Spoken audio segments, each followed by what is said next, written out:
A Super Bowl champion. The Green Bay Packers have won the Super Bowl. The Packers' all-time leading scorer. A game winner for Mason Crosby. It's time for the Mason Crosby Show with Mitch Nellis, presented by Verizon, the #1 network in Milwaukee, on 1250 AM and 105.7 FM The Fan, powered by the Potawatomi Sportsbook and on the free Odyssey app. Okay, here we are. Welcome in. It is a Wednesday edition, even though this morning I thought it was Thursday until my kitty had baseball practice. And it's like, Dad, it's Wednesday. Oh, right. It's Wednesday. So here we are as we broadcast live from the 1250 AM and 105.7 FM The Fan Studios, powered by the Potawatomi Sportsbook. Sparky in for the golfing Mason Crosby. Do we know the tournament that he's in? I know he's in a tournament. I just don't know which tournament. I think he golfed. It's with Andy North. I know that in Madison. It's like nice. Kids Cares or something yeah. like that. Yeah, it's a great charity. Yeah. I saw there's some good photos of Mason Crosby going around like snuggling a teddy bear that I'll have to get in your possession at some point during the show. A teddy bear. Yeah. That's cool though. That's all right, man. No, I mean, not like it's just he's embracing it. That's why it's more funny than the actual act. Yeah. Right? I mean, yeah, he's Mason Crosby, all-time Packers leading scorer, all-time human too. Mason Crosby, heart of gold, right? Right. I mean, I think that's fair. Heart of gold. Everybody's like, hey, how's Mason Crosby? Like, I'm like super nice. Like, yeah. I've never ever had an issue like with Mason every Crosby, other ever. Southern Belle Texas boy you've ever met. Yes. Did you call him a Southern Belle? Isn't that a female term? Yeah, he's got a heart. I mean, What? he's Okay. All right. Coming up on today's show, again, lots to get into. Mitch Thunder Nellis will be here at 10 o'clock. And he'll take over the second hour of the show, just like we did yesterday. And then Mason Crosby back tomorrow in studio, doing the show tomorrow, 9 to 11. We're going to talk some Packers to lead things off here for sure. Drew Wagner really got me mad yesterday at Wisconsin Sports Daily. I was thinking about it all night sitting on my couch. I was thinking about it texting Tommy last night. I woke up thinking about it. So I need to talk more about this. And it's really not even really about you. It's about me just like venting a little bit more and seeing if anybody else is as mad as I am by what Drew Wagner had to say yesterday. So we'll do that coming up in the second segment. And then Tommy brought up an interesting point about maybe there is something to worry about coming up this weekend involving the Packer-Browns game. I'll be honest, I've been so super focused on what's going on with this Brewers thing, wanting them to clinch the NL Central and get that officially out of the way, watching the Phillies to see if they can clinch the 1 seed, that Packers-Browns really have been top of my radar, if we're being honest, right? It's just like, okay, they're going to kill the Browns, whatever. And Tommy and I will be here to talk about them killing the Browns coming up on Sunday for the Green Bay Football post-game show. Immediately following the game here on the Fan, Ryan Wood, the Green Bay Press Gazette, joins us after every game. We get sound from inside the locker room, Jordan Love, Matt LaFleur, all that stuff after every Packers game. Also, one other thing before we get into the show, I'm sure you've been hearing it on the radio station. Major announcement. Probably could have more majors than that, but major announcement here on the Fan coming up today at 2 o'clock on Wisconsin Sports Daily. And I'll be making that major announcement from Jack's American Pub on Brady Street, brought to you by Sun Cruiser Vodka Iced Tea. So I'll be out there from 2 to 5. Tommy will be out there at Jack's American Pub from 5 to 6:30. I've never been to Jack's American Pub, so I don't know necessarily what I'm walking into. Yeah, I think I'm more like in my college age was going to Water Street as opposed to Brady Street. And that's usually, those are the two main hangouts, right? So yeah. I may have gone there once, but I'm going to say I've never been there either, just to be fully surprised by the experience. Yeah, I don't think I've been there myself. So I'm looking forward to going there, hanging out, finding what Jack's American Pub's all about. And again, we're going to make the major announcement coming up at 2 o'clock. Charlie and I were talking about it yesterday. We've been talking about brick by brick. Well, now it's going level by level once 2 o'clock comes today. So stay tuned for that. Tell your friends, tell your family members. I know people have been asking everybody associated with the station what's going on, what's being announced, and hopefully nobody has opened their mouth. Everybody's been pretty much sworn to secrecy. So 2 o'clock today, we'll announce what's happening. Let's start off talking about the Green Bay Packers. Because the Green Bay Packers are playing really well. Obviously, a couple of weeks into the season, the Packers, everybody says the Bears won the offseason, and I understand that. But if we're being real, when they got Micah Parsons, regardless of anything else they did in the offseason, the Packers officially won the NFL offseason, I would think, Tommy, at that point. right? Yeah, I completely agree with you. That was, that was the move, right? It's like trading up to the first overall pick and drafting the Hall of Fame quarterback. Right. Like, regardless of whatever draft pick you got out of that later on, it was the number one pick. It was the obvious selection, but you made the pick, and he turned out and it worked out well. Yep. No question about it. So now you get off to a 2-0 start, and you're feeling really good about yourself. Like we talked about, we have the Cleveland Browns coming in. But there's just been this thing that's kind of been, I'm not saying it's weighing on the franchise. I'm not saying it's like real super heavy. But there is something that fans have been kind of talking about throughout the offseason after Ed Policy took over for Mark Murphy. And Policy takes over and immediately is asked about the contract situation because Matt LaFleur and Brian Gutekunst both have 2 years left on their deal. Now, both were tied together by Mark Murphy as a package. If you remember, Mark Murphy was the one that decided on Brian Gutekunst being elevated to replace Ted Thompson to take over. That was Mark's decision, okay?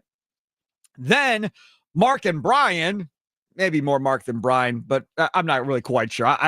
Everything I've heard it was more Mark, but either way. So those guys, amongst others in the front office, went on an interviewing expedition to try to figure out who the next head coach of the Green Bay Packers was going to be. And they interviewed a bunch of people. I mean, a bunch. Then they get to this assistant in Tennessee with one of the worst offenses in the National Football League, and Matt LaFleur.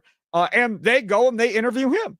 And they leave the interview, and Mark Murphy is pretty much like excited. It's pretty much like, I pretty much think I know what I want to do with who the next guy is going to be. You, Brian? Brian's like, I think so. So he's like, oh, let's sleep on it. So they get up the next day. They get back. They get on the plane, whatever. They talk. And Mark's like, I think he's it. And Brian's like, yeah, I agree. So they, at that point, realized that was going to be their guy. So Mark's like, okay, we're going to tie Matt to Brian going forward here. And this is going to be the marriage that's going to work for however long it works. Well, Ed Policy was a part of this process. Ed Policy was certainly a part of it because he was Mark Murphy's right-hand man. So he was involved with the conversations and the whole deal. So he knew exactly what was being done in both aspects. This is not a guy who is coming in from the outside. He's not coming in from, I don't know, the Cowboys or the Rams or the Browns and doesn't know the Green Bay way, doesn't know the process that led up to these two guys getting hired, why they got hired, the reasoning behind it. He knows everything. So then when he gets his first day or two in charge and gets asked about the contract status, about them both having a couple of years left on his deal, pretty much says, yeah, we're not doing any extensions. We'll see. We'll see what this looks like. I don't really like guys on lame duck deals, but we'll do it if we have to, but I don't really prefer to do it. So that was pretty much him telling Brian and Matt, do something, right? Now, I don't know if they were told what they had to do, right? You sit them down and go, hey, man, look, I need you to win a game in the playoffs, right? If we're going to extend you, you got to do something more than go in and get bounced. You got to go in and win like you did 2 years ago. We need to see some type of progression with this young football team. Maybe that was said. Maybe nothing was said. Maybe it's like, I just want to kind of look and see and see what we feel. Then the Micah Parsons deal happens. And Brian Gutekunst says that he had the support of Ed Policy. Now, from everything that I heard, this was Brian's deal. I right away said, oh, yeah, right. This is Ed Policy going in. Brian, I want Micah Parsons. Go get me Micah Parsons. I know, first-round picks. Ooh, big, bad first-round picks. I don't care. Get me Micah Parsons. I was told that necessarily wasn't the case, that this was Brian, which is great. More credit to him. So last night when Tommy Wirtz and I were texting back and forth and talking about what to do on the show, coming up with our topic list for the first hour, and then him and Mitch work on the second hour, he threw out there, should Ed Policy consider contract extension talks with Brian Gutekunst? And I'm like, okay, that's legit. That's a good topic. I like that. And then I said, well, what about Matt LaFleur? I mean, do we want to tie those two guys together? Do you extend Gutey and then keep Matt LaFleur in the dark for the rest of the year and see what the team does? Or do you extend them both together right off the bat? So that's my questions to you is pretty simple. Like, should policy consider contract extensions with Gutey and LaFleur, or maybe one or the other, sooner rather than later and get this deal done? Or are you in the camp of, let's just wait and see how the season plays out, Sparky? Where are you at? Nicolay Lafayette talking text line 414-677-1250, 414-677-1250. Don't forget, we are live on YouTube as well. Search The Fan Milwaukee on YouTube. You can chat right there. We'll read your messages on the air, Facebook and Twitter at The Fan Milwaukee. I will say that I am 1,000%, maybe 1,000,000% opposed to any talk or suggestion or idea of extending Gutey and not taking care of LaFleur. I think I'd rather have this happen. I'd rather have Ed Policy call Gutekunst into his office and say, look, man, we're going to take care of you going forward. No problems. We're good. We're not going to put anything down officially or announce it or anything like that because I still want to see more out of Matt. Because realistically, I'd like to extend both of you for the same amount of years at the same time, but I want to see how this progresses throughout the season before I make that determination on Matt. You're good, but I want to see what happens with Matt. I don't think that I would be in favor of announcing an extension with Gutekunst and there's LaFleur without one. I think that sets up a lot of bad mojo, a lot of bad stuff going on, some bitterness maybe from LaFleur towards policy of how you taking care of him and not me. Like, I don't like how that vibe plays if they extend officially and announce Gutekunst. Meanwhile, LaFleur sits twisting in the wind, because then what happens? Now policy is answering questions about, well, why didn't you extend LaFleur? And then LaFleur's being asked questions, well, how do you feel about Gutey being extended and not you? And how does this affect you? And is it in your brain? And all this other stuff. Like, you don't want to put Matt or the team in that situation to have a gigantic distraction at this point. So for me, if you don't feel comfortable extending LaFleur, then I'm not extending Gutey either, and I'm waiting till the end of the year to announce anything, Tommy Wirtz. That's my answer. I disagree. I think that you can absolutely extend Brian Gutekunst already based on what he has done for the Green Bay Packers in his tenure. If his job is mostly about player acquisitions, like he is since 2018, maybe some of the best in the game at it right now. I think unjustly all offseason leading up until the draft, it was very critical on how Brian Gutekunst drafts, right? Like his draft history was, it was terrible, it was awful, and he can't draft anyone. Well, I mean, if you go back to 2018, his first pick ever was Jair Alexander. I would say they got more than enough out of Jair Alexander for his Packers tenure as well. He's also drafted guys like Oren Burks, who still is playing in the NFL, MVS still playing in the NFL, Equanimeous St. Brown, all in 2018. That's 1 year alone. Rashawn Gary, Darnell Savage, Elton Jenkins were his first three picks in 2019. All of those players still in the NFL too, still with the Green Bay Packers, and now foundations as far as the base of what they revolve around. Is Rashawn Gary the captain of the defense? Not really with Micah Parsons, but he's absolutely a huge part of that. Same with the offensive side for Elton Jenkins and what he does for the O-line. 2020, the draft doesn't look great, but you know what? Totally doesn't matter. Why, Sparky? Because it's all about getting the free agents. Well, Micah Parsons. Jordan Love was also drafted in 2020. So everyone who can hate on Jordan Love, go ahead, do that. Quay Walker, Devontae Wyatt, Christian Watson, Zach Tom, Time Rasheed Walker. That's all 22. Hold on. Back up to Jordan Love for a second. Yeah. Hold on. Back up. To me, everything that Gutey did prior to Micah Parsons doesn't mean crap. If we're being honest, it doesn't. Wrong. The draft history, whatever it is, the Micah Parsons deal, to me, if I am at policy, that's what gets him extended. His draft history and all that to me, that's not everything else. It's getting the finishing piece that Ted never did.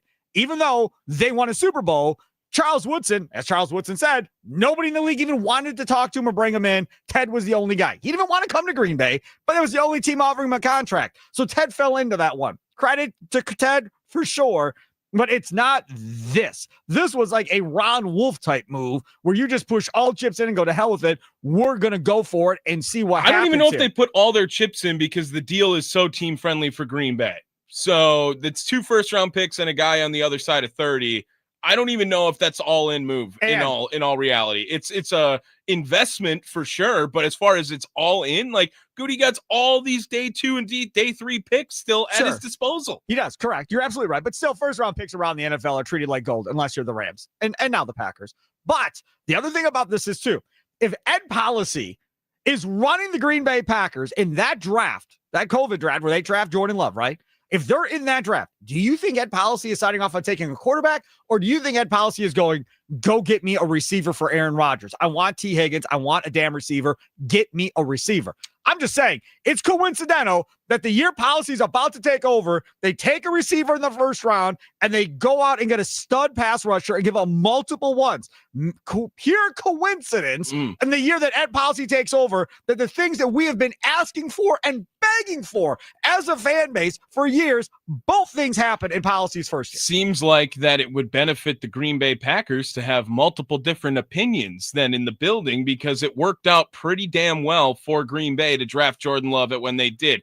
Look at all the other turmoil when trying to transition quarterbacks in the NFL. Sure. And it's never been a problem with Green Bay. You can say Jordan Love hasn't performed to the level of quarterback play over the last 30 years. Well, yeah, 2 guys with over 500 touchdown passes Hall of Famers went above him. Yep. He's made the playoffs every year as a starter. Now, I will say this. They had to change the playoffs for the Packers to make the playoffs. Like the last 2 years, they were the 7th seeds. And they wouldn't have made the playoffs otherwise. But they won a playoff game, shutting everyone up about that 7th seed. And then last year, they played Philly better than anyone else. And now as far as getting those players on the roster to fill out the roster, that's Gutey playing the Super Bowl champ and helping win a playoff game in back-to-back seasons. That's why Matt LaFleur, I think, also gets a nod too. And everyone now has the expectations through the roof. I understand that you want to see something out of Matt LaFleur this year before you talk about an extension, but that's because now the expectations have risen. It was not because, hey, I need you to make the playoffs. Now it's, hey, I need you to make the NFC Championship game with Matt LaFleur. I still think it's, absolutely going to be a strong possibility and a more than likely scenario in which both of them will get extended, but I don't think you have to put them together at all. I think Brian Gutekunst has done a phenomenal job over the years as the general manager of the Green Bay Packers. And if you want to say the Micah Parsons move pushes him over the edge, sure, I'll be on your side. But the entire time I was defending, Gutey should have a deal. Football Talk on the Fan, brought to you by Paramount Plus. Can't count on much, but you can always count on Sundays with the NFL on CBS and Paramount Plus. Stream your local NFL game live every Sunday all season long, starting at just $30 for your first year. It's like $2.50 a month. Visit ParamountPlus.com/NFL to get started today. Okay, Tommy, let's put you in the role of Ed Policy. Okay. So you bring in Brian Gutekunst. Do you tell Brian Gutekunst here, we're going to give you a 3-year extension or whatever the extension is for X amount of dollars? Gutey goes, all right, sounds great. Sounds good. Sounds good. Okay. Now your next move is either A, now we send out the release to everybody and we announce that Gutey is getting the extension. That's A. Or B, now you call in Matt LaFleur and give him the heads up of what happened. And then what does the conversation look like with Matt LaFleur when he goes, well, why is he getting extended and not me 2 weeks into the season? What does that conversation look like? What do you tell Matt? Because Matt's going to be pissed. I'm telling you right now. Matt's going to be like, wait a second.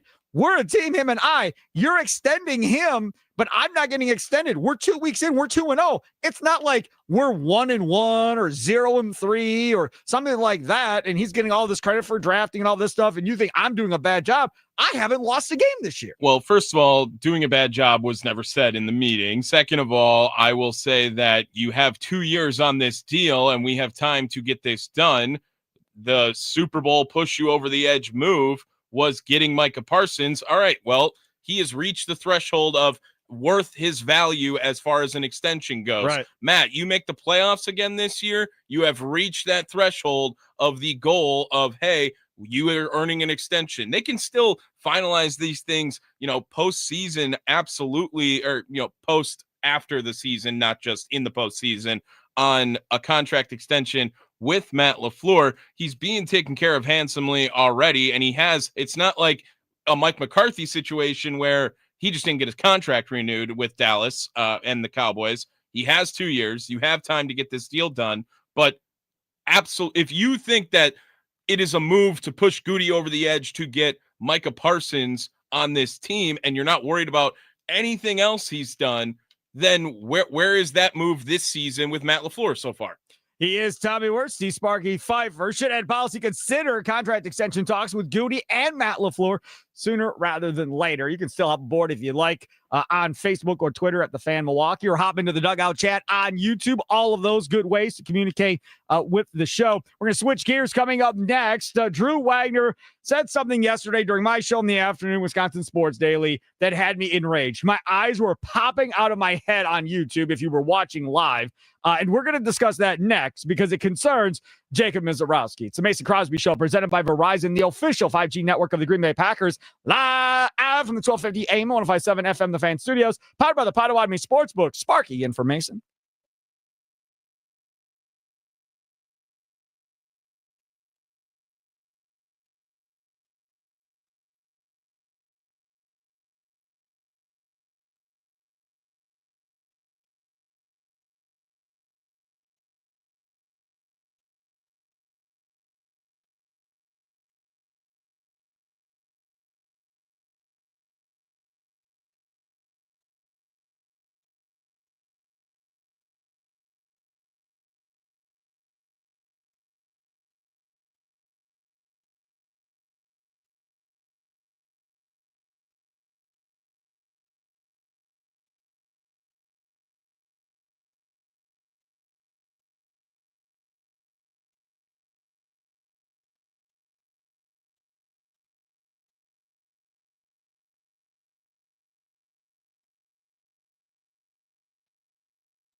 Double socks. Yelich into center. This is hit well. It's back and it is gone. Christian Yelich goes deep. It's 5-0 Milwaukee.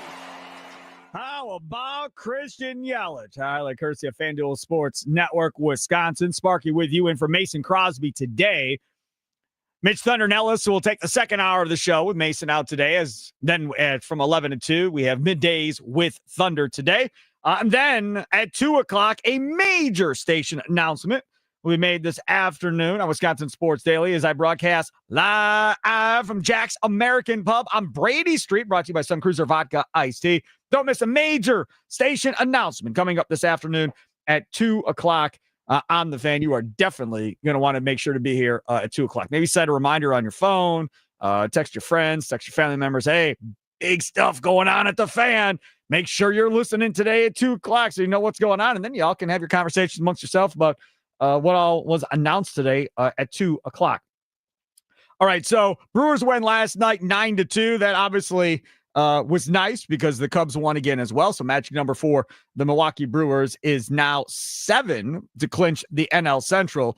And we will get into the horrible take by Drew Wagner yesterday momentarily. But before we get into Drew's horrible take yesterday, Tommy has the leadoff show. He'll be out there as well today from Jack's American Pub on Brady Street, following me from 5 until 6:30. Shuttles to and from the game, all that fun stuff. There are two things, I guess. And I might do this later this afternoon on my show because I literally just thought of it as I was about to say something. Which to you has been the more impressive deal? Okay. Right? Yelich's season, that was his 29th home run. So there is a good chance this cat is going to get to 30 home runs. Yelich is at 99 RBIs. So he's going to go 3,100.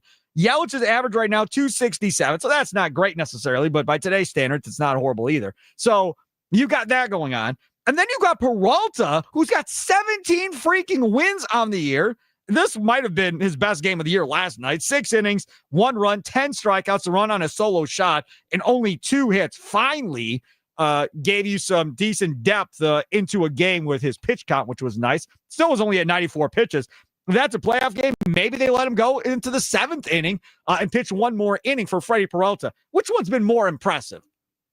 Peralta's year, Yelich's year? Oh, Yelich. I don't even know if it's really close, to be honest. I am you're gonna hate me this segment. I mean, you are going to It's all right. hate me, but I am with Drew Wagner on a lot of these takes, and I think that with Freddie Peralta specifically, I don't know, like I want to call him an ace so bad. I really do. And he's having a phenomenal year, and his numbers, when you look back in history, are going to be like, oh, this is such an awesome season out of Freddie Peralta, all-timer Brewers season from the starting pitching position.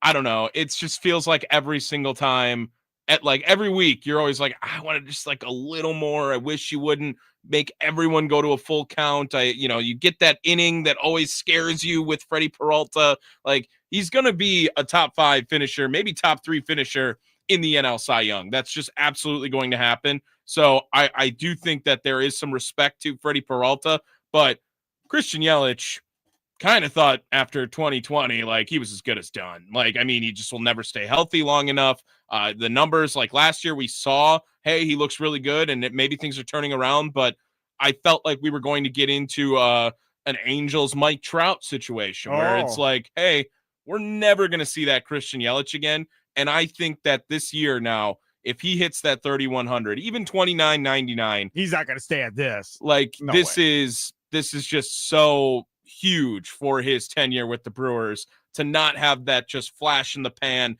18, 19, and 2019 was juice ball year, right? So everyone's kind of thinking about it like this is huge for Christian Yelich, and much more impressive to me that he stayed healthy and is playing a huge part in this Brewers success this season, especially on an offense that doesn't have a lot of pop. Correct. And it's all Christian Yelich, like trying to rejuvenate that pop in the lineup. Okay, so we'll get more into that on Wisconsin Sports Daily, served up by Wendy's this afternoon between 2 and 5. Charlie and I will get into that after we make the major station announcement at 2 o'clock. But the reason I bring that up is because I want to talk about last night's game a little bit before I talk about the crazy talk of Drew Wagner yesterday. And I've known Drew Wagner a long time, and he's had his crazy talk from time to time, and he would tell you that I have more crazy talk than him, and that's probably a fair point as well. But he does a great job covering the Brewers for us with Forbes Sports. He broke the Little League game story for next year for the Brewers and the Braves in Pennsylvania, so that was awesome as well. He does great jobs on hits across all the shows. He's on with Tommy Wirtz every day on the leadoff show before every Brewers game. So Drew Wagner has been great. I had him on yesterday when we were out, And I really thought it was just going to be that's a nice, happy interview with Drew. Nothing too crazy going on. Siegler's off the team, so nothing for me to yell about with Siegler. So I was like, okay, just a nice, relaxed interview. And then this knucklehead says this. Right. If that's Woodruff Peralta, how is it not Priester? He's pitched deeper into games more consistently than Woodruff or Peralta at this point. I agree with you. I think there's a good chance that Jacob Mizorowski could get left off that first round roster. Left off. If they were going to move him, they were going to move him to the bullpen, they would have had to have done it already. Because listen, here's the thing. Yes, he did it last year. I heard it back. I'm lucky I didn't swear. I'm lucky I did not swear on the radio when he said that. The audio really doesn't do it justice. Like, I was watching it live, and your face, like, it just left. Your soul left. Yes, it was crushed me. Just slid down in my seat with my hands over my face, going, "This is not actually freaking happening." It's like, you ruined my day, you ruined my week, all of that. He crushed me across the board. Let me explain something again. Now, again, what Drew said doesn't mean it's Bible, doesn't mean it's fact, right? Like, dude does talk to people, right? I want to just explain something to y'all. If the Brewers decide, I cannot believe we're having this conversation. Do you realize we were talking about rookie of the year? We were talking about giving the dude an extension like Jackson Chourio. All of that was going on after the first couple of starts in the majors. And now we're talking about he's not even going to be on the postseason roster in the division series. But either way, you don't put him on the division roster. Okay?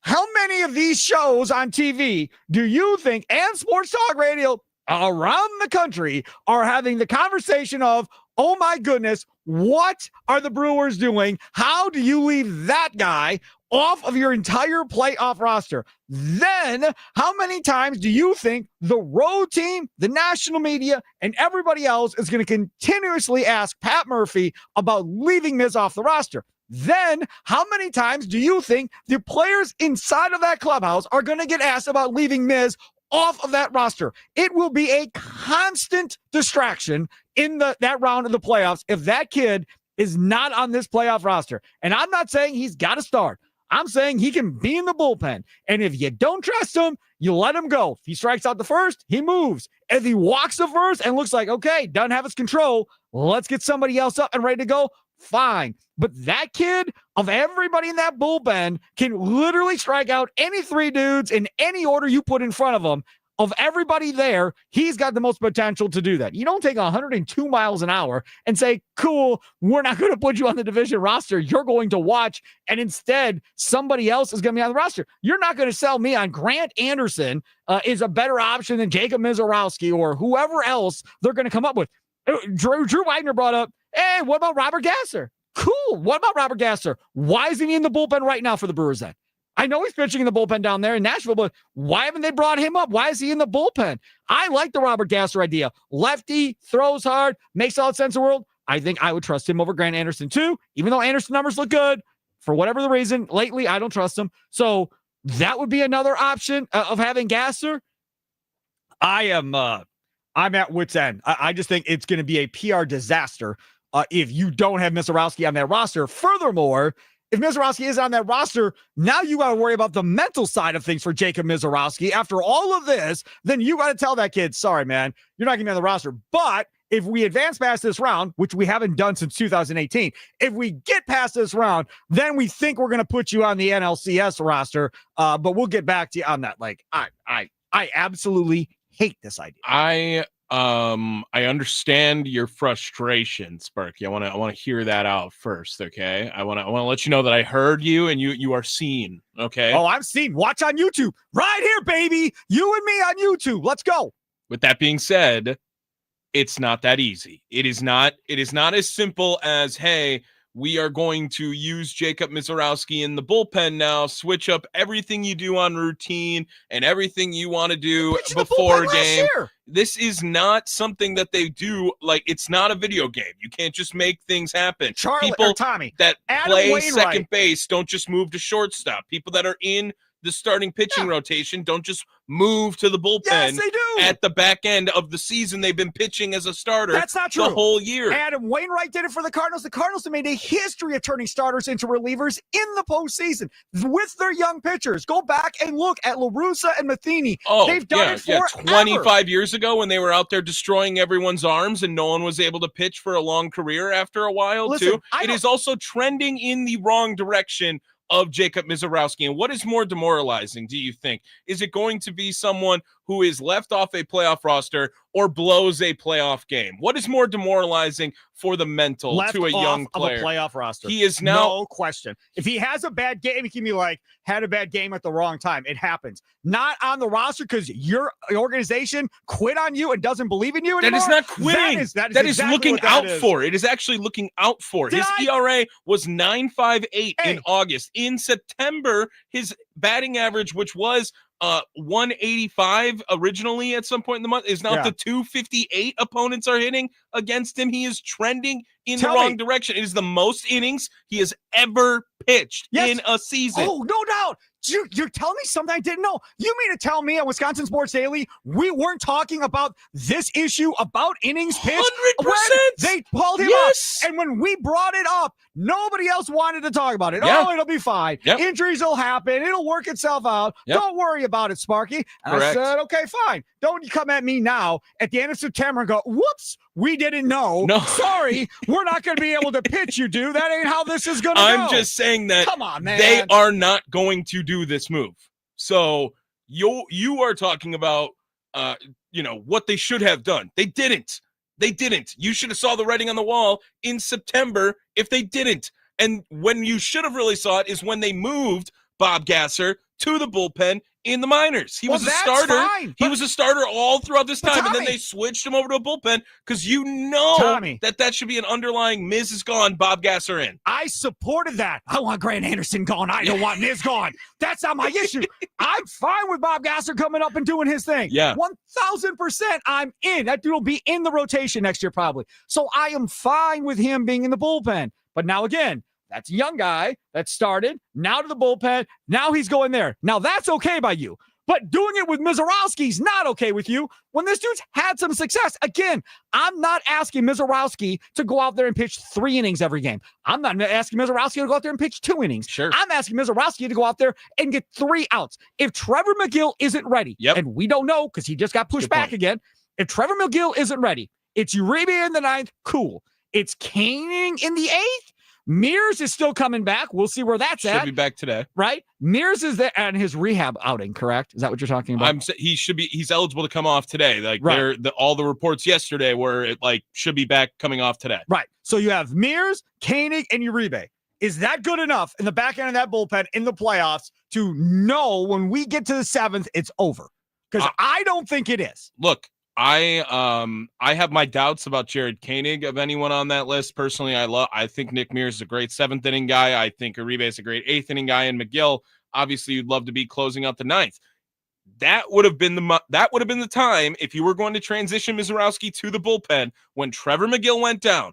Same day, you tell Jacob Misiorowski, hey, we'd love you to be in the bullpen because you know why? There's a 102-mile-an-hour thrower in the 9th inning who is not going to be available for Milwaukee, and now you are 102 miles an hour, and you can do the same thing. Now, his stuff is disgusting. No one is doubting his stuff, but you can't say that the command has not been a problem. You can't tell me you trust Jacob Misiorowski more than Grant Anderson based on the performances after the last 2 months. That is just not looking at what's happening on the field. Jerry Windish had asked this 4 days ago. Priester starts playoff games before Miz, right? And a guy named Austin, Jerry just sent this to me on Twitter.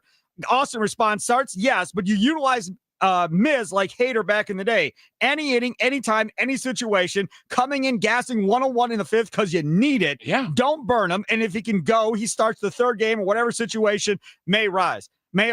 Yes, that's exactly how you use Misiorowski. But instead, you're going to throw Grant Anderson out there or whoever you're going to throw out there in his place, which is not going to be the dominant stuff that Miz has, and say, well, we're going to go with him instead. It hasn't been Man, dominant, you've though. gotta be kidding It me, hasn't man. been. Look, I want Two Miz to starts work ago, out. He had 8 strikeouts and gave up a run. Oh, against the Pirates? Whatever. Yeah, congrats. You know what he did against the Cardinals the day after that? It was 7 hits. Well, not the day after that. Well, the start after that. Yeah. It was 7 hits. It was 4 runs. Yep. You know what he did against the Phillies, who are going to be in the playoffs and all the more likely Not in the division going round. to be playing against the Milwaukee Brewers if the Brewers want to make a deep But playoff Tommy, run. But wait, hold on, stop. Wait, right there.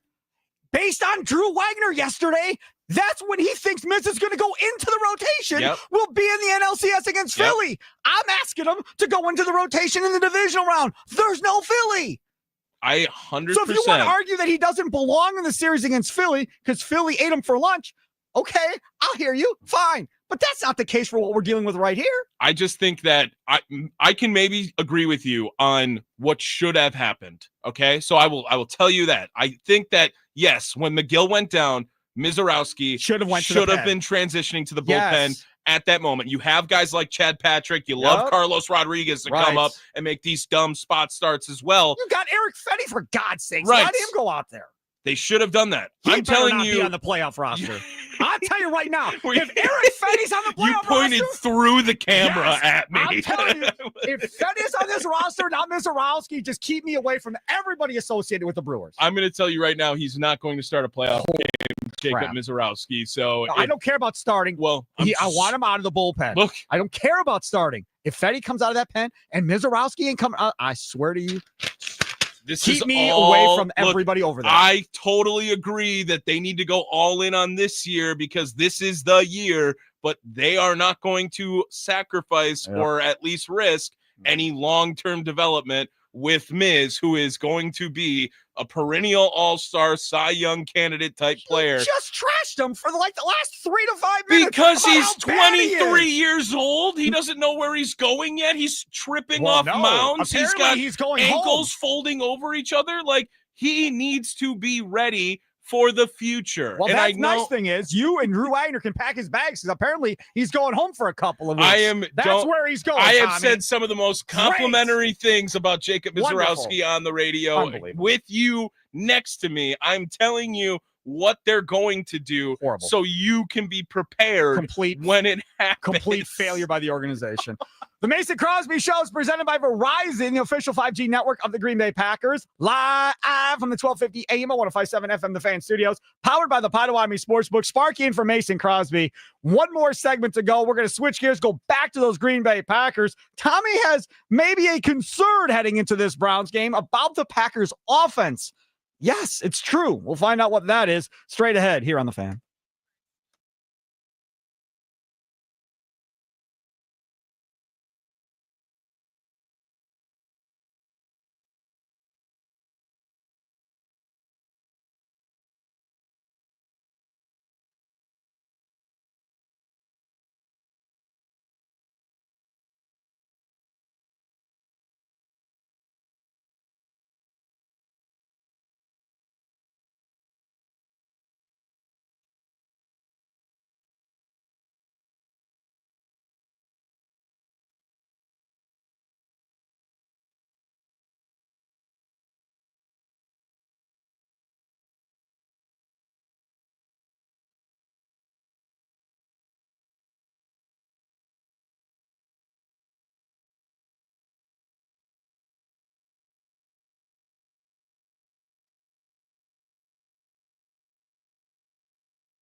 Welcome back, Mason Crosby Show, presented by Verizon, official 5G network of the Green Bay Packers. Sparky here. Tommy Wirtz, other side of the glass. No Mason Crosby. He is golfing. I know. Shocked. Shock and awe. But you know what the cool thing is? When you play in the National Football League and you make a bunch of money and, you know, you're going to, you know, Packer Hall of Fame and he's already in the Wisconsin Athletic Hall of Fame and all of that other stuff. You have all those accolades, all-time leading scorer and Packers history, all this stuff.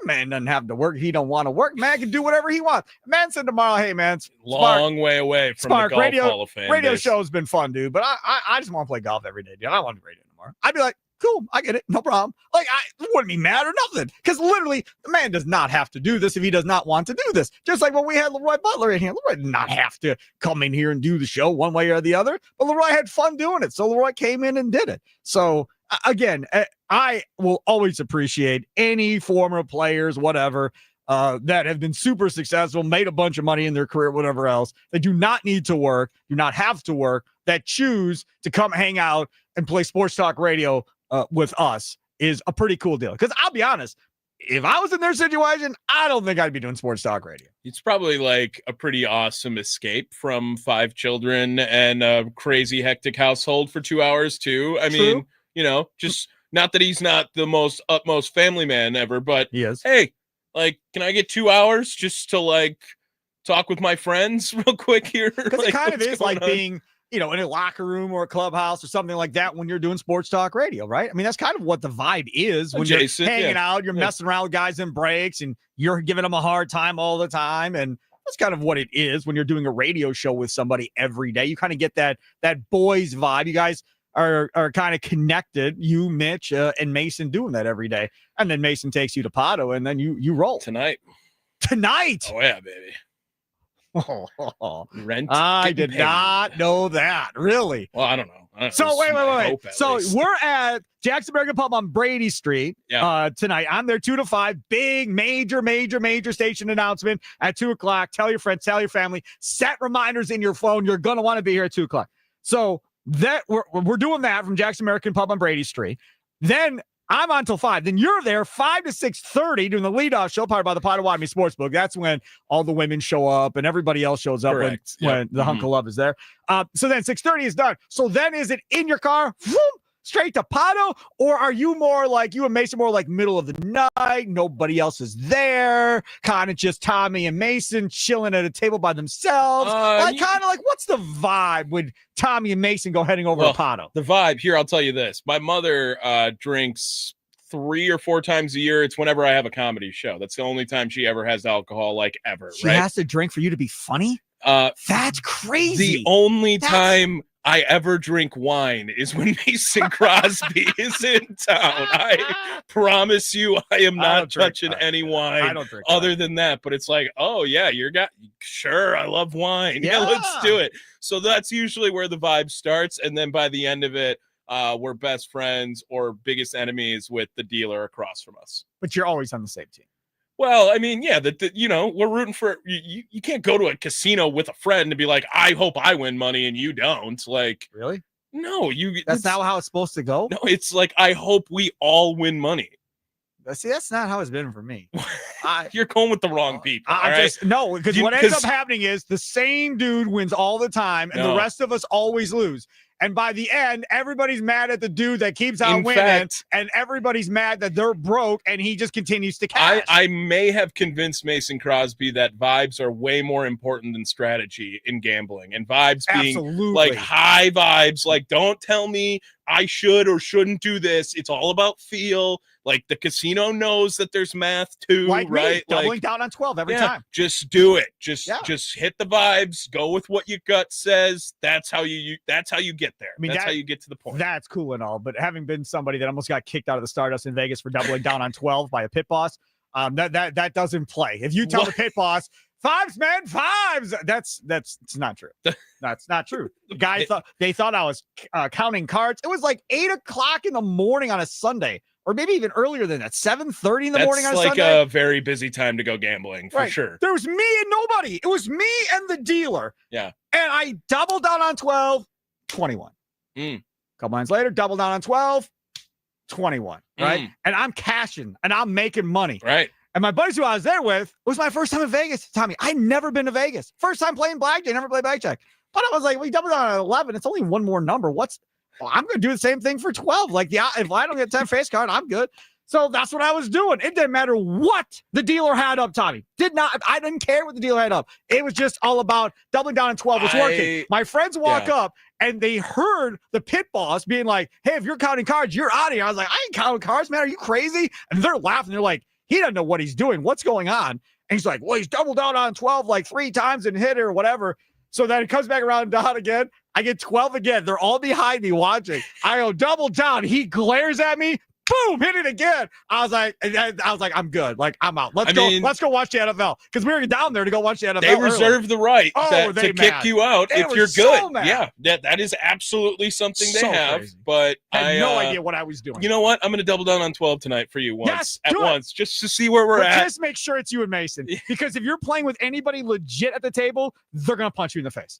Well, I'm just telling you, they get very, very mad. Sounds like any publicity is good publicity for this. When I play blackjack, which has been years because of the Vegas thing, but when I play blackjack, I sit down and it's me and my buddies or me and nobody because I don't want to piss off anybody else at the blackjack table that thinks it's life or death playing blackjack and you have to play it a certain way. Like I'm not interested. Last time we were there, we're having a good time throwing around a little bit of money, and then there was another guy who came to our table that was playing way too big of hands and like ruined everything because he was not being successful, and it was like I don't want to cheer on my small winning when he just lost massive money right here. Think about it that way. Right. Yeah. So I was actually asking Mason a little bit like, what should I do here? Because I don't want to make this guy mad who's throwing way too big of money out there. But then vibes were down. We didn't make a lot of money. So do you move tables then? How long do you sit at? I know we're supposed to be talking about the Packers right now, but we only have like 2 minutes to break.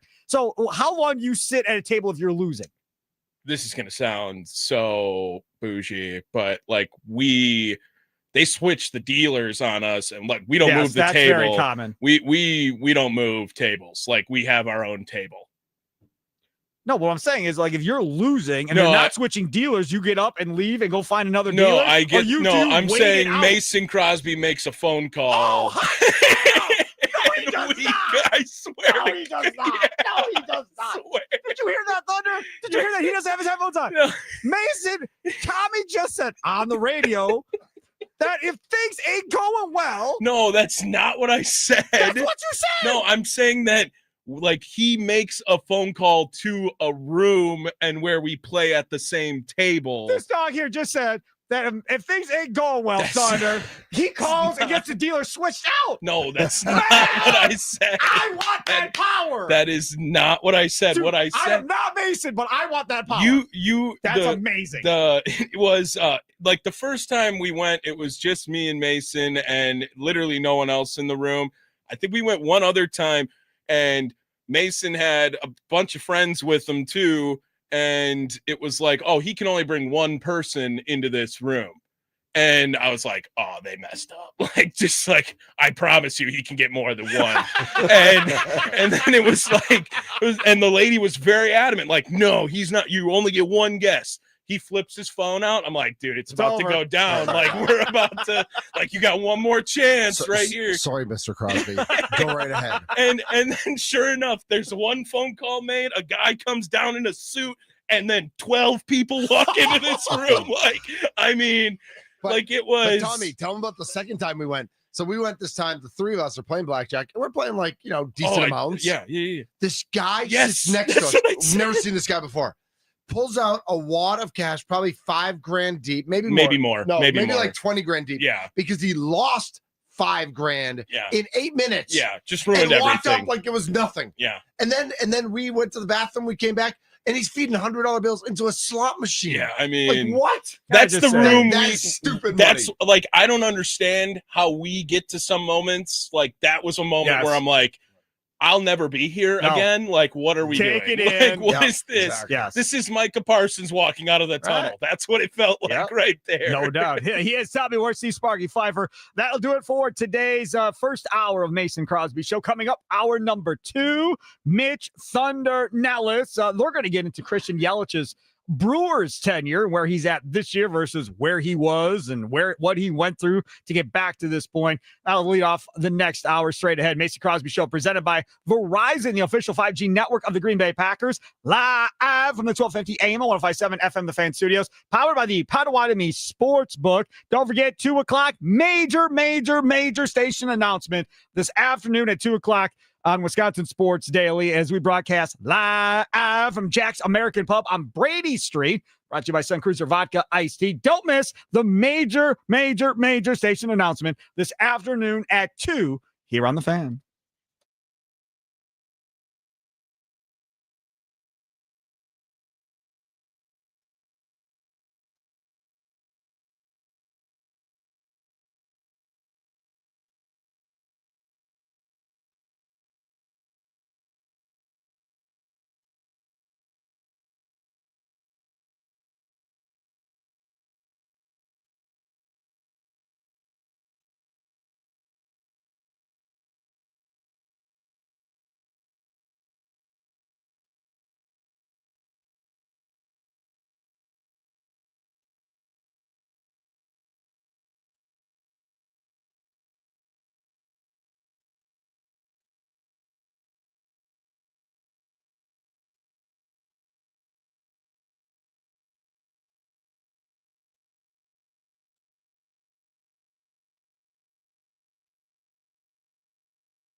A Super Bowl champion. The Green Bay Packers have won the Super Bowl. The Packers' all-time leading scorer. A game winner for Mason Crosby. It's time for the Mason Crosby Show with Mitch Nellis, presented by Verizon, the #1 network in Milwaukee, on 1250 AM and 105.7 FM The Fan, powered by the Potawatomi Sportsbook, and on the free Odyssey app. Oh. Hi. You look like Mitch Aaron Ashby Nellis right now. Oh, nice. I'll take that. Yeah. Welcome in to hour number 2 of the Mason Crosby Show, presented by Verizon. Mason, just come back already. Like, enough of this golf, enough of this, like, doing good in the community and all these nice things you do. I'm tired. I wouldn't say I'm lonely because I got Tommy. Thank you. But we missed the third leg of our tripod. Is that fair? Yeah, I said that. Let's go. There's no rules anymore with Mitch Thunder Nellis, by the way. Have you noticed? Yeah, I played the Mickey Mouse Clubhouse theme song on Middays with Thunder. This yesterday. was and Jason heard it because Jason Bjorson, one of our fearless leaders here in Milwaukee, said, he's like, let's not do that anymore. I'm like, dude, every dad listening though had acid flashbacks and knew exactly what I was talking about.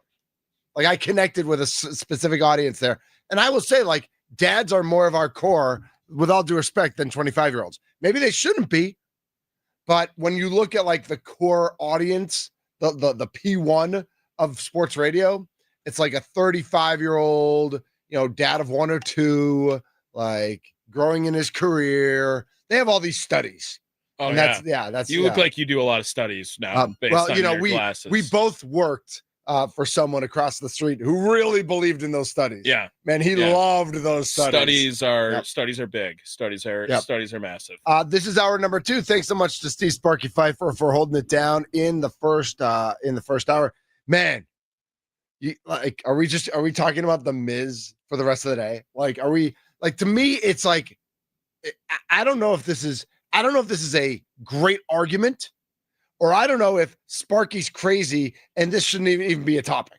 Like, I'm torn between those two things. Like, are the Brewers really going to not have Miz on a playoff roster?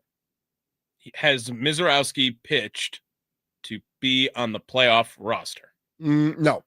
So there's your answer. Not. Bang. He is easy. Topic over. He is clearly your 5th starter right now, and usually your 5th starter does not make a playoff roster. Right. And I think that people should look at this and think that's a cool, good thing too. I understand Miz has like the 102-mile-an-hour fastball, and that's awesome and sexy and great, and everyone loves to look at that. But really, it's a testament to how great Freddie, Woody, and Priester have been for this team for the entire year, and down the stretch are going to be important pieces for this Brewers team if they're going to make a deep playoff run. So with all that said, I feel like he's on the playoff roster. I just think I don't think they're going to have so back up.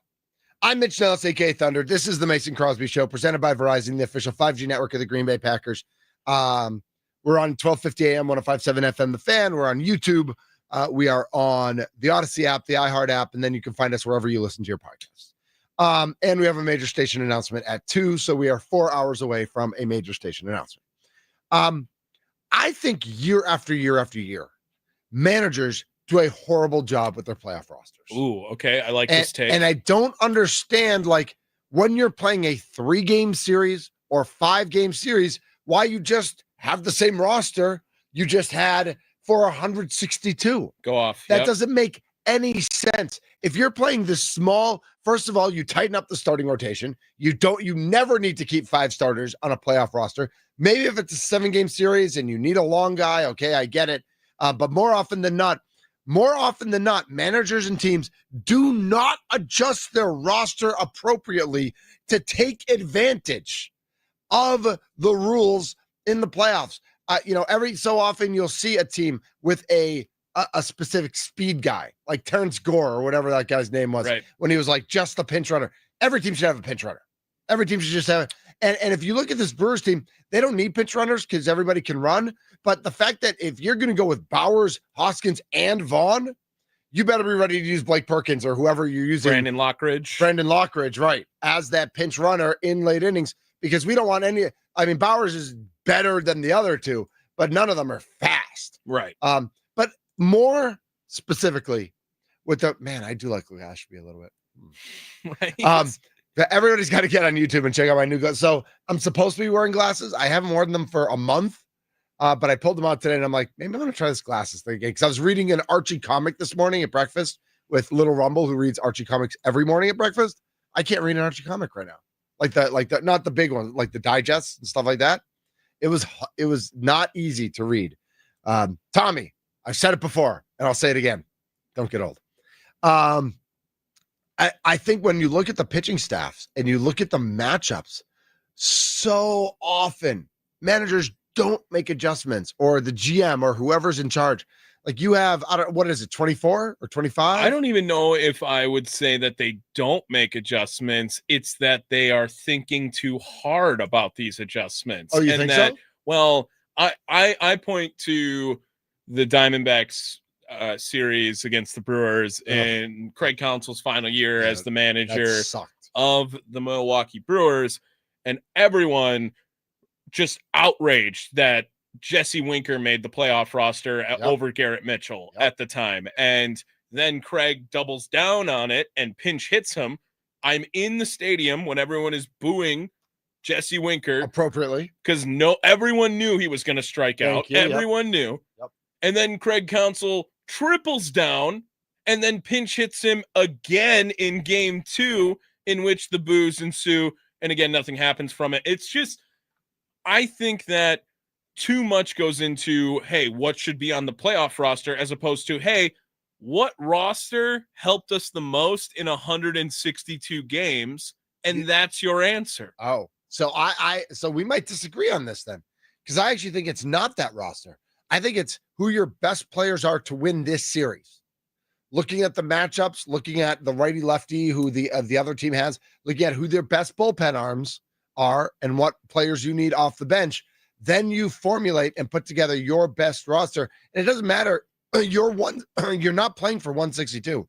So I don't think it matters who played best for you over 162. I mean, Garrett Mitchell was clearly better than Jesse Winker. Yes. In every facet of baseball. Correct. There was zero logic. Like Craig went on a gut feeling there of pure idiocy that to keep Winker on that roster.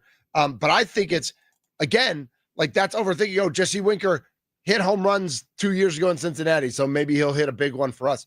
No, Garrett Mitchell's the clear choice. When you look at starting pitchers, why? Like, here's another thing I never understood. When they did the 1-game playoff, when the wild card was playing the 1-game playoff, why would teams have 3 starters on that roster? Why would you have 4 starters on? I mean, there were teams they would keep their whole roster and just activate their roster. It's like, why wouldn't you go and get 3 more bullpen arms or 2 more pinch hitters or speed guys or whatever like that? Like in a 3-game series, why are you having 5 starters on your roster? Like that doesn't. 5-game series gets a little more, it changes a little bit. 7-game series, it changes a little bit. But why are you manufacturing a roster for a 162-game season when the most you can play is 5 games in a 7-game span with days off? That doesn't make any sense to me. I understand that logic when it was the 1 game. Also, I think that you have to weigh in the options of recency bias more, maybe, as well, for a playoff roster. For instance, Jake Bauers playing right now could be very helpful for this team. Caleb Durbin right now could be very helpful for this team. And if you are weighing those options and you say, hey, how has Jacob Mizorowski pitched recently? It has been not helpful for this Brewers team. And I would love to see Jacob Mizorowski make the move to the bullpen and be a guy that can come in a late inning situation, right? And or a leverage situation in the game. I just don't think it's that easy. And you are jeopardizing long-term effects on switching up everything he's doing to prepare and be ready for this season by going all in on that. And Maybe that is the right move. Maybe this is the year to go all in if you are the Milwaukee Brewers based on where you are, because the next few years are never guaranteed with where you are right now. Correct. But I just don't think they see it that way. And that's why. No, and they never see it that way. That's not how they look at things. No. So that's why you think Miz is on the roster or is not on the roster? Not on the playoff roster. At any point? Or in the NLDS, okay, at least. Okay. And you want to reevaluate from there. If you want to bring on a fourth starter, I can understand why you want to have him over Jose Quintana. But I also think that there's probably some value in having a lefty starter at some point in the postseason. And that could be detrimental to Miz making the NLCS roster as well. Well, listen, he's their number 5 right now. He just is. Like, you look at their starting rotation, and I know Quintana's injury changes it a little bit, but over the past 2 months, Miz has been your number 5. Yeah. That's not, I'm not making a comment on his age or like what I want to see happen in the playoffs. That's just fact. You look at the starting pitching numbers over the last 2 months, and Miz is their number 5 starter. Number 5 starters definitely don't start games in the playoffs. Sometimes they're in the bullpen. They're the long reliever, or they're brought in for a short moment if you need them. But more often than not, your relievers are better than your 5th starter out of the bullpen. Yeah. And I don't know how that, you guys mentioned Eric Fetty, but I don't know how that works with Tobias Myers or Chad Patrick, if any of them, because one of them is going to be the long reliever, and one of them is probably not going to make that. Here's another stat that I think is something to look at with Jacob Mizorowski. If you want to bring him into a relief role, right, that this is a 1-inning type situation, or whether or not you want him to be the new Aaron Ashby, DL Hall, come out long relief type thing. Jacob Mizorowski, he has opponents batting 229 against him in the first inning of work this year. That is the highest of any inning he pitches in baseball, other than the 7th inning, in which he's pitched 1 total inning of the 7th inning. Right, that doesn't count. Doesn't count. Yeah. But then if you go into, no, I want him to be stretched out. I want him to be stretched out. Has been potentially his worst inning. It's where he gets hit around at least the most. The ERA is sitting at 4.15. Like, not great, right? But not the worst you've heard of. No, but not good for a pitcher that you want to come in and pitch 1 inning. In the 2nd inning, again, he has now the highest ERA of any inning he pitches in. It is at 7.3 in 12 1/3 innings. He has given up 10 earned runs in the 7th inning of baseball games. The 2nd inning of baseball games. So I am telling you, it has really not worked out great if Miz is getting hit around. It's usually within the first 2 innings he's out there, he has been hit around. When you get to the 3rd inning of work, you're at the bottom of the order now. Don't forget. Potentially. His ERA is at 3. His ERA is 3.18 in the 4th. It's 3.68 in the 5th. It's 0 in the 6th in 3 innings of work. So can he just pitch 5 innings in the bullpen and then come up for the 6th? Like, I'm telling you, it is not sunshine and rainbows to move him to that scenario, because you're actually putting him in some of his most troublesome moments.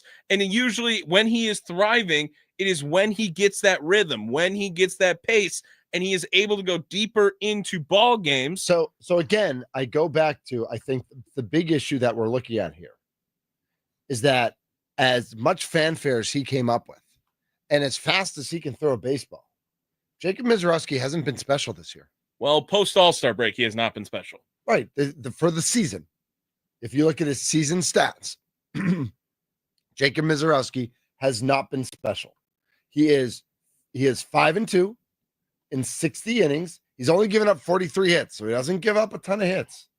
But he's given up 29 earned runs on his way to a 4.35 ERA. 81 strikeouts in 60 innings is good. 25 walks is not. His whip 1.13 is good. Like, that's a good whip.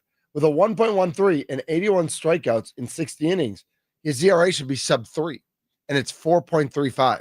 He's both, and I don't know what the luck merchants would tell you, about Jacob Mizorowski because it feels like he gives up hits in bunches.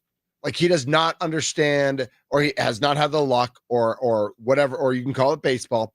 He has not been able to spread hits around. Like when he gives up hits, he gives them up in clusters. When he walks guys in clusters. And because of that, I mean, listen, Freddie, Priester, Quintana, and Woodruff have all been better than him. Yeah. They just have. And like, that's not emotional. That's not with prejudice. That's not anti-ageist because he's young. That's just the fact of the matter. Jason Mizorowski has been a mid pitcher this season. Like you can have amazing appearances and still, like, what Paul Skeens has done in his major league career has been dominant. Right. And he gave up 5 runs in 5 innings to the Brewers, or 5 runs in 4 innings to the Brewers. Like he had a bad outing last night. He gave up 4 runs in 3 2/3 innings, I think, to the Cubs. His ERA went up to 2.03. Okay, it didn't go up to 3.8. It didn't go to 4.5. Jacob Mizorowski, as much as we, and as the kids will all tell us, right? He's 6'7", right? He is. It's very exciting that he's 6'7". His arm is amazing.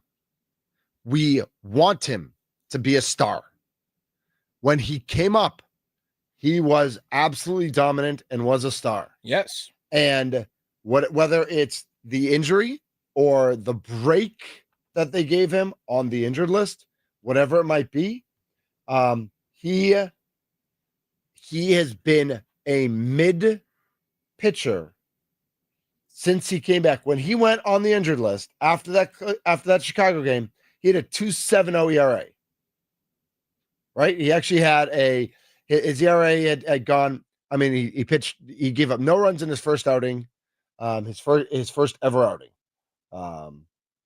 And then he gave up, he gave up 1 hit, but a 2-run homer to Minnesota. Then he didn't give up a run to Pittsburgh. So after 3 starts, he was at 1.13. He then gave up the grand slam to the Mets. His ERA goes over 3, comes back down to 2.81, 2.45, 2.70. He goes, and then he comes back and he gets absolutely destroyed by Cincinnati. That 1 1/3 debacle, 5 runs. But since then, 5 earned runs, 3 earned runs, 3 earned runs, 3 earned runs, 1 earned run against Pittsburgh, which is like facing me and Tommy, which we're gonna fight. We're dogs. We're gonna run, but we'll get our run. But we're not hitting Mizorowski. And then 4 runs against St. Louis. His ERA is up to 4.35. He is not a playoff. He's definitely not a playoff starting pitcher. Like let's take that out of the equation completely. Yes, he is not a playoff starting pitcher. The question is, you would like to think with an arm that can throw 101. With a slider at 96, then with a sweeper and a curve and a chain, whatever it is, that you should come in. You come in for an inning after Quintana is just throwing 88 mile an hour, painting the corners, and you bring in Mizorowski for an inning at 101 for 1 inning. Could that be a difference maker? And my answer is I don't know. I know he pitched out of the bullpen last year. I know he hasn't done that at all this year. I know that there's a difference between preparing to pitch 5 innings and preparing to pitch 1 inning when you're coming out of the bullpen. You can get a lot more 101s and 102s on the board if you know you're only pitching 22 pitches, as opposed to if you're preparing for 75 pitches. I get that as well. So maybe Mizorowski out of the bullpen does make sense. But if it made sense, wouldn't they have put him there like 2 weeks ago? When McGill got hurt, like that would have made the most sense. Yep. That originally, in the Wayback Machine, that was the role I wanted for Logan Henderson. Like I thought Logan Henderson could be that guy in the bullpen who could just come in for an inning and blow everybody away. Yeah. And then he got hurt, so that didn't happen. So I don't understand. I hear Sparky's passion and I love it. I love his passion. I don't see his logic. And you can make sports arguments on passion. Like that's real. That's how we are fanatics, right? We are fans here on the Fan. But Jacob Mizorowski, should not start a playoff game this year. Absolutely should not start a playoff game this year. I'm not dead set against him pitching in the playoffs. I think there is a role for him. I think there are opportunities for him if they get his body right, if they get his head right, if it makes the most sense for this team. I don't mind seeing 101 out of the bullpen. I like that, especially after Quintana or sandwiching him in between Quintana and Zastrizny or whatever it looks like. I'm okay with it. But I will say for sure, he cannot start a game in the playoffs. Yeah, I just think that, people get this idea. I think of like Shohei Ohtani in the WBC, right? Mm-hmm. He comes in the ninth, like, because he's a freak and he's just, whenever he needs to do something, he can do it because he is superhuman level good at baseball. And did he have a good game last night? I don't know. I mean, I know Philly. I know he got a hit at least, and he pitched five no hit innings. Yeah, right. Yeah. Like, he hit a home run. He hit a home run. Yeah, and 5 no hit innings last night. No big deal. He's a freak. Yeah. Okay. And while Jacob Mizorowski shows the freak tendencies, there are real stats here, according to his Savant page, where he's in the 20th percentile of walk percentage this year. He is in the 16th percentile of ground ball percentage this year. He is in the top 9. He is in the 90th percentile on balls being pulled in the air, right? Like, he gives up a lot of pulled ball home run or pulled ball fly balls. Like, he's a great pitcher. He's going to be a great pitcher. Yep. He's not there yet. Yes. Like, and we were maybe us adding to that narrative in the beginning because he was unreal in the beginning. We saw that we saw. Right. You can only judge on the numbers he creates and what we see with our eyes. He was unbelievable. His fastball is MLB ready. Yep. His changeup is MLB ready. He's got to get a little more, I think, faith in it. I don't think he throws it enough. Mm-hmm. He's got to get the other stuff down. And if they, like Chris Hook, you know what Chris Hook's about to do this offseason. He's about to get the nastiest cutter on that boy you have ever seen. Yeah. Just something to miss a barrel, take a little off of it. Like, the future with Jacob Mizorowski is so bright, and like everyone's going to love it. But as far as this year, does he give you the best chance to win a playoff series? I don't know. I don't know if he does. I don't think so. And with that said, I still believe they keep him on the roster and they use him a little bit out of the bullpen just to get that 101, just almost more to strike the fear into the hearts of the opposing players. I don't know if they're afraid of it anymore. Because they're like, hey, sit fastball, and if it's not fastball, don't swing. That's fair. All right, we're going to talk more about this on Middays with Thunder. But coming up next, you had mentioned to me that that Cleveland, as bad as they are, might have a good defense. It's good defense. Is that possible? It is. All right, well, let's talk about that next and what that means for Josh Jacobs coming up next here on The Mason Crosby Show, presented by Verizon, the official 5G network of the Green Bay Packers. We're in the Fan Studios, powered by the Potawatomi Sportsbook.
It's got what it takes.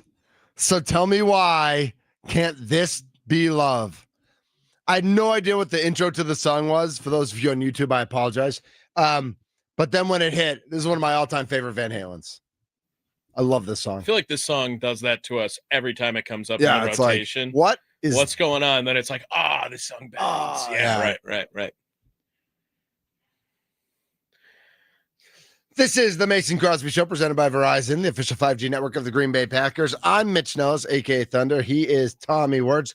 Tommy, good seeing you out on the North Shore yesterday, out at the Broad House in Shorewood. Yeah. I like the spot. That was cool. I get over there like not a lot. Yeah, but I've been to these places. You know, over the rule there. is anytime you come there, you need to let me know. Okay, because it's so close to me. Anytime you're on the east side, especially Shorewood. I have a friend who is on Oakland right there. So sent him a note. He was working last night, but I mean, like I was like, I'm literally here enough to say I've been here before. And I saw 3 different people I knew. Like, first of all, my doctor walked in, who works his office. No big deal. Right, his doctor's office right around the corner, on Capitol. Yep. And he was actually taking the shuttle to the Brewers game. Right. So he was like, he grabbed a Miller High Life and jumped on the Dr. High Life. Yeah, Dr. High Life. I love that. And when I worked across the street, that was the street before. Right. So I was over there all the time. Of course. Yeah, that is correct. And then a buddy of mine who I used to play hoops with, he and his wife were there because their high school sophomore, who I don't think, maybe Big Rumble played against her once, like in 7th or 8th grade. They had a volleyball game coming up at Shorewood High. So they were grabbing a bite to eat. And he was a lockdown defender. I mean, he was like 6'2", 6'3", just like on you, like super athletic, decent shot, like okay on offense, but you needed a defensive lockdown guy. That was him. And then Jeff Sherman, one of the co-creators of OnMilwaukee.com. Let's say I know him. Yep, he's done some radio also across the street. Yep. But just an entrepreneur, all around good guy, and Shorewood resident. I'd shot him a text earlier in the day, and I was like, "Hey, I'm going to be there. You should pop by," and he was able to, so we got to catch up for a little bit. That was nice. Yeah, it was a good time. Good spot at the right. House, Ed and Scarlett came. Yeah. Ed and Scarlett are always good vibes. Plate of meat. They brought a plate of meat out. Sausage and sampler. Yep, and the cheese curds. Yep. On the sausage sampler. Ram came by. Yeah, shout out to Ram. That was awesome. Don't forget that. Ram on the north side came by. I was listening when that happened, and then I showed up right after he left. Yeah, that was awesome. Yeah, that was very Got to meet Ram. Shout out Ram. So I'm looking at the NFL stats, and it's been 2 games. And I feel like when you look at defensive yards given up, you should also be looking at yards per play. Sure. Which the 4-letter networks website does not have, but I'm sure other sites do have that. So I'm just going because I'm already here. The Cleveland Browns lead the league in only giving up 45.5 rushing yards. Mm-hmm. The Green Bay Packers are second, only giving up 48.5 rushing yards. And when you look at who the Cleveland Browns have played, they played a game, by the way. Sorry. Per game. Yeah. Yes. The Cleveland Browns have played Cincinnati, which has like an okay run game, but they're a passing team. And they did it against Baltimore, which, like, again, that's where you have to look at per play and stuff like that. Like, Baltimore destroyed them. They won 41-17. Thank you. But Derrick Henry didn't go off. Mm-hmm. And he didn't, clearly he didn't need to. Like whether it was Lamar Jackson, whether it was special teams, whether it was turnovers, whatever happened in that game, it allowed the Cleveland Browns to still have the best run defense in the league. Whether they do or not, I don't know if that's true. You look at the Packers on the flip side, and I'm not like blowing smoke at the Packers. Like, they've had 2 really good games. We all agree. Detroit last year had a great running attack. Gibbs and Montgomery, then when Montgomery went down, Gibbs, they ran the ball a lot. They tried to run the ball a lot. And when you look at Washington, I'll give you, like, they did a great job containing Daniels, but Washington's running backs aren't special. Like Eckler before he got hurt, and then like the 3 initials, 7th rounder. Yep, Bill. Yep. They're guys. Ja'Cory Crosby, Mark Merritt, or something like that. JCM, is that right? They call him Bill. They call him Bill. Nice, I like that. There's nothing special about Washington's running game, except for Jaden Daniels, which they did do a pretty good job controlling him.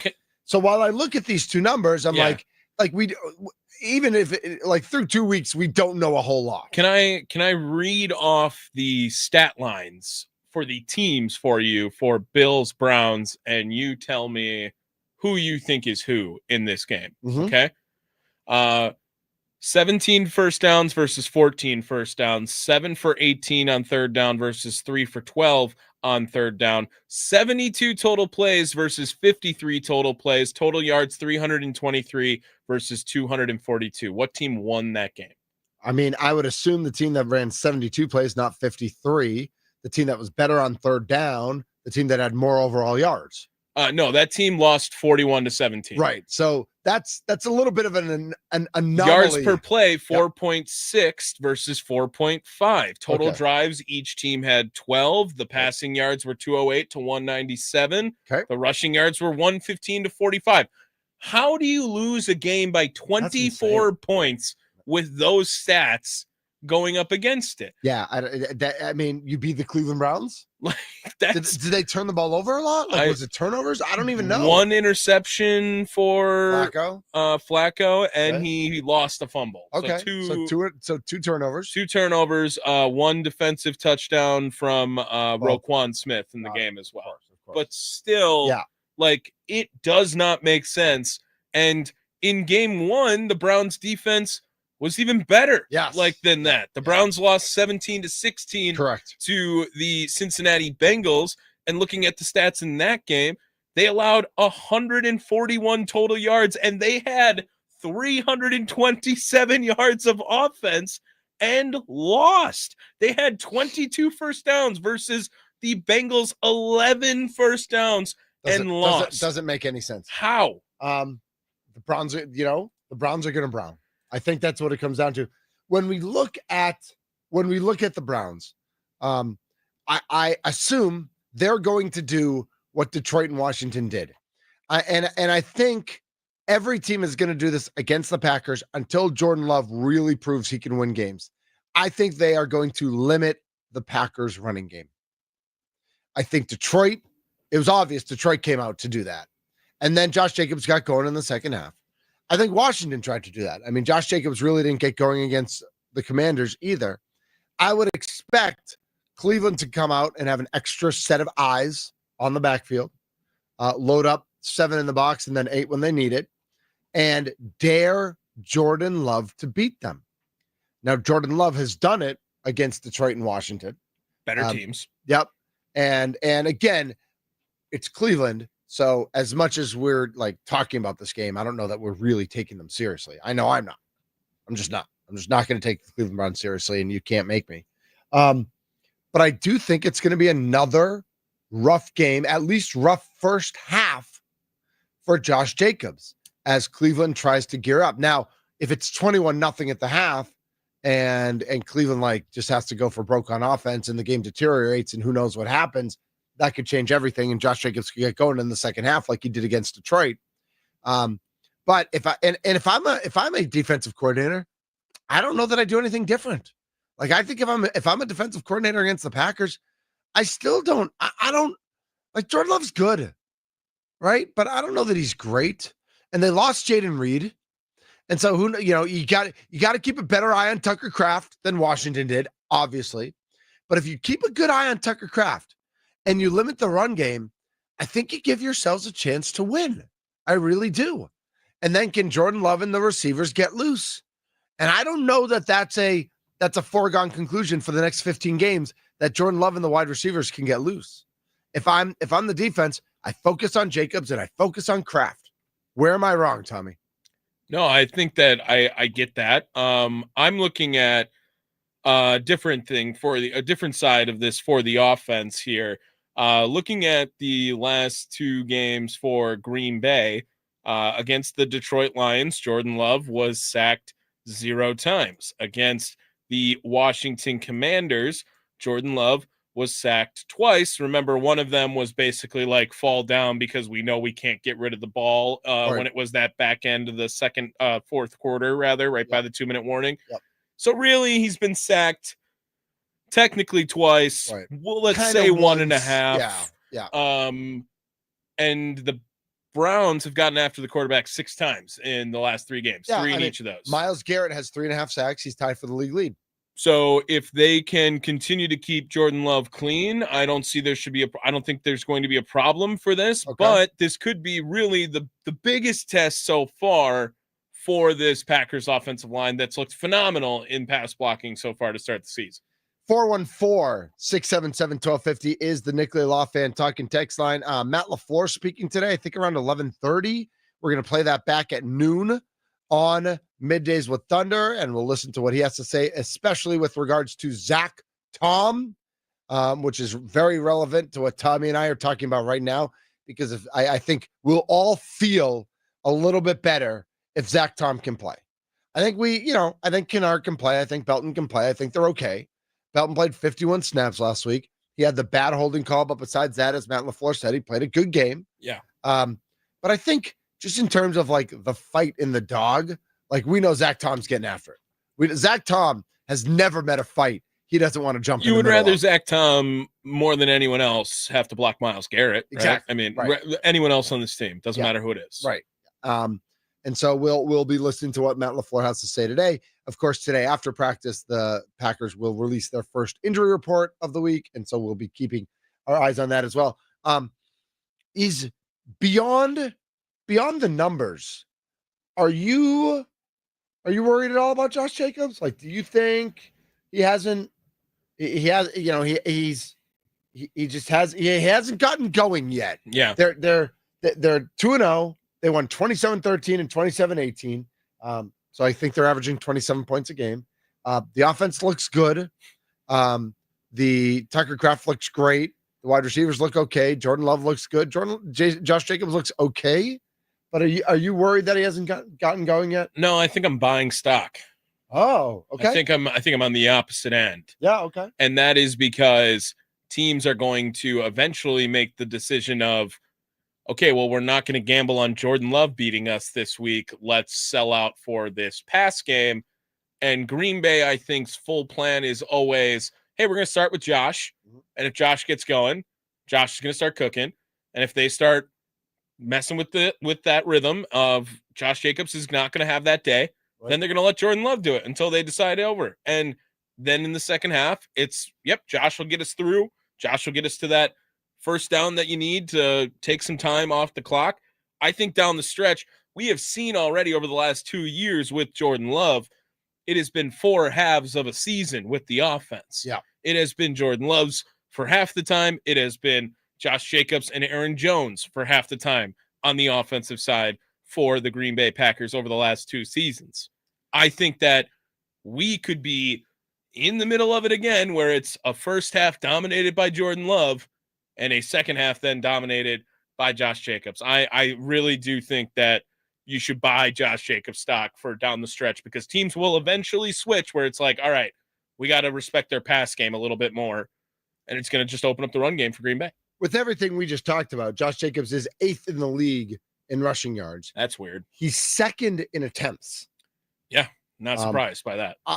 He's averaging 21 attempts a game. I do wonder, if there's, knock on wood for Micah and Skull, if a blowout could happen this week, do they get him a little more rest or whatever that looks like? If he's on pace for 1,275 yards, last year he had 1,329.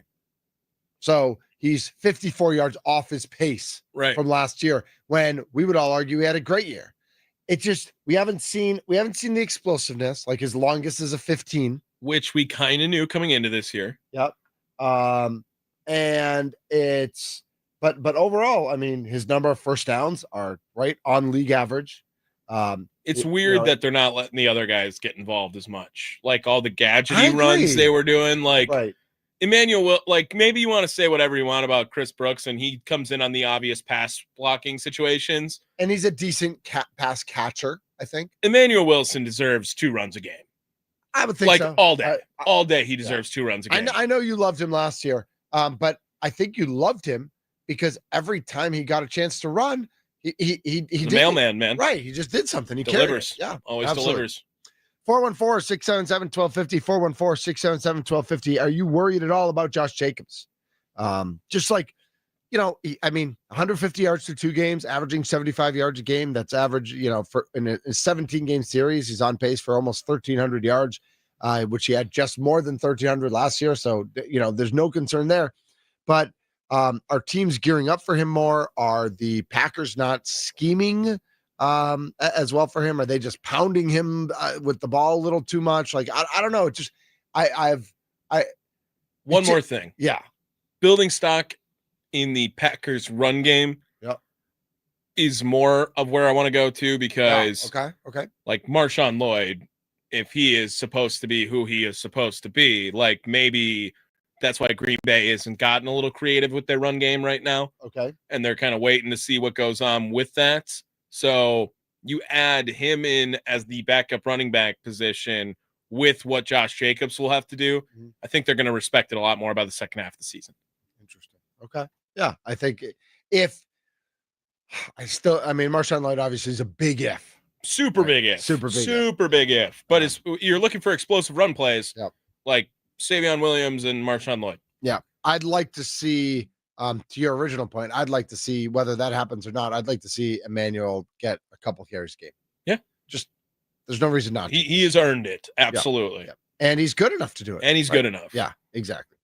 414-677-1250, 414-677-1250. Major station announcement this afternoon at 2, where Sparky will be at Jack's American Pub on Brady Street. Brought to you by Sun Cruiser Vodka Iced Tea. It says Sun Cruiser Vodka Iced Tea. Is it wrong? I had the pink lemonade last night.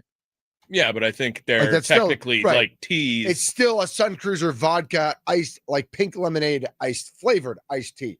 Well, it's like an Arnold Palmer, if you will, then, right? I think it is. I think it was. And I will say this, it was yummy. The Sun Cruisers are tasty. Yeah. They are actually surprisingly, like, I went in doubting. I didn't, I get it, no carbonation, and I wasn't really a fan of some of their competition teas, Yep. The Sun Cruisers are actually very tasty, very good. Yep. Let's see. I'm looking at the Sun Cruiser.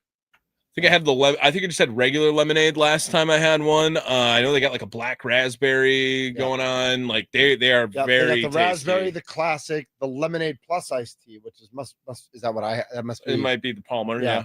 And then there's a peach, which I was really looking forward to. They did not have the peach last time, so it's probably too popular. Right. I'm definitely on the hunt for the peach iced tea from Sun Cruiser. We will come back to wrap things up here on the Mason Crosby Show and get you ready for Middays with Thunder coming up next here on 1250 AM, 105.7 FM, The Fan, free on the Odyssey app. What up, YouTube?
Eye of the Thunder.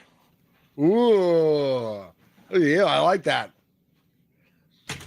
I feel like this song should not be allowed to be played as bump music on the radio. Like, this has to be a segment. Like, if you are doing the Eye of the Tiger, this works. I don't think this works for bump music. Am I wrong? It'd be like the biggest risers of the week. Yeah, it could be. Or just like who on your defense had the Eye of the Tiger this week? Like, do we have to play into every single radio trope that there is? I think we do. We're on the radio. I know, but like, I mean, we don't have to. Right. I get it. But don't we want to be? But like, you know? Eye of the Tiger has to be like top 5 most played songs on sports radio station. Maybe. Right. I don't know. I mean, it's up there, but I feel like it's also, it goes in waves. I don't know. It's what year did that song come out? Were you alive? Yeah, it's Rocky 3, bro. Okay, so what year? Was that 80, 88? 82. I was gonna say 83, and then that seemed wrong. Yeah, 82. So I went 88, and then I said 88, and it felt all wrong. 82. I have, you know what I have? I have the Rocky 3 record. Oh, nice. Mhm. Vinyl, baby, vinyl. Yeah, vinyls are back. Vinyl, yeah, like people like vinyl. People, yeah. I have let's say I have the Footloose soundtrack. That's a great soundtrack. Okay. That is a great soundtrack. I've got Mr. No idea. Really? Kyrie, take these broken wings. I'm mixing Mr. with Dr. I think. That's fair. I have Thriller. Okay. Yeah. I mean, all timer, right? I mean, like, hot take about Thriller, right? Like, and well, the other one, this was my pride and joy. They did a album of video game theme songs. So like Pac-Man, Frogger, but not the theme songs when you played them. Like they had actual musicians like record a like a TV style theme song for video games. And I have that album. That's awesome. We got to Google that. That's no way that I mean, first of all, TV theme songs don't even exist anymore, like the way they used to. Right. Because like you just want to get right into the programming because people's attention spans are stopped. Are like the a stop skip sign. intro on Netflix ruined everything. Yes, right. It did. Yeah, it really did. This is the Mason Crosby Show presented by Verizon, the official 5G network of the Green Bay Packers. We're in the fan studios powered by the Potawatomi Sportsbook. Who did we put on Thunder Watch yesterday? Didn't we put one person on just to see how they did? Freddie, if he went 6, right? Yeah, and then he gets taken off. So take him off, right? Take him off. Yeah, take Freddie off. Anybody, you know what? Let's put Miz on. Ooh, I like it. Let's put Miz on Thunder Watch. I like it. After Sparky losing his brain, we got to have Miz on Thunder Watch, I think. That's fair. Are you a big proponent of Miz versus The Miz? Like, do you care? The T-shirt says The Miz. Obviously, there's a wrestler, The Miz. Can we just all agree that the Brewers, as awesome as their season's been, suck at giving nicknames? I mean, they're two complete fails. Obviously, were Vaughn and Miz, right? Right. Like King Vaughn is a terrible nickname. Awful. Terrible nickname. And I don't even know King Vaughn. And like the Miz, you know who King Vaughn is. Right. I don't even know who King Vaughn is. Yeah, I'll play you one of his And songs. I know that was a bad one. Terrible nickname. Yeah. Terrible nickname. Yeah. And the Miz was like too easy. Right. Like it should have been like the Wizard of Oz or something, right. Or like Slim Reaper, steal it from Kevin Durant a little bit. Like if you're gonna steal a nickname, steal a cool one. Right. I think. How about Lil Miz? Lil Miz. Lil Miz. Les Miz. Les Miz. Yeah, you know. Oh, like, and then like you bring in like the war song at the end of Les Miz as his theme song. I'm just saying, like they. Oh, Les Miz would have been amazing. They stink at giving nicknames, man. I dream. Yelly is just Yelly, I guess. That one's alright. Yeah. I mean, and like, Bill is a great nickname for William Contreras. I love that has started. Like I feel like it still has a way to go. He's a professional hitter. He's Bill. Yeah, I feel like we need once the postseason starts, we need to get Willie Adames, like just to like go through and like give the guys who don't have good nicknames yet better nicknames. Like I know Murph usually does the nicknames, but I feel like Willie would like solidify for it. Right. Rake that guy. Powers for Jake Bowers. Nice. Like, you know. Major station announcement today at 2. Middays with Thunder. Frank Schwab, Madison, he's a Wisconsin native, writes and blogs college and pro sports for Yahoo Sports. He's going to join us at 11:20. Lily Zhao from Fox 6 at 1:20. Nice. Matt LaFleur's press conference. We'll listen to that in between. We're just going to have some fun. Let's have some fun, everybody, today. I'm going to cough my way through it. It'll be great. Can't wait. It's only Wednesday. Isn't it so feels like Thursday? It It does. really I don't know does. why. I have no idea why. I mean, I think it's because 4 hours of radio feels a lot different than 2. I think it's because the For me, Packers played personally. last Thursday. It's that's just a like huge- messing up everything. Absolutely. right That's now. a huge part of it. It's like, it was great when it happened, but we forgot how much it was going to suck for like it's just 3 or 4 days. Like, while they were in dead man's land. just want to between games. watch them play football again. So bad. Who's playing tomorrow night? Is it Dolphins, Bills? Not the Packers. No. I think Is it Dolphins Bills? Might be. Oh, what a stinker, man. Yeah, let's make sure, because I could have made that up, but I feel like it is. This is the Mason Crosby Show, presented by Verizon, the official 5G network of the Green Bay Packers. We're in the 1250 AM and 1057 FM, the Fan Studios, powered by the Potawatomi Sportsbook. Mason and Andy North teed off about 25 minutes ago, so they're on the golf course. We should hear from Mason. I can't wait for him to be back here tomorrow. Did you make 2? Is that a water and a coffee? All right. The Gentle Giant is in the studio. Can't wait for that. Let's do it again tomorrow. He's Tommy Wirtz. I'm Mitch Nellis. Leadoff show at 5:30.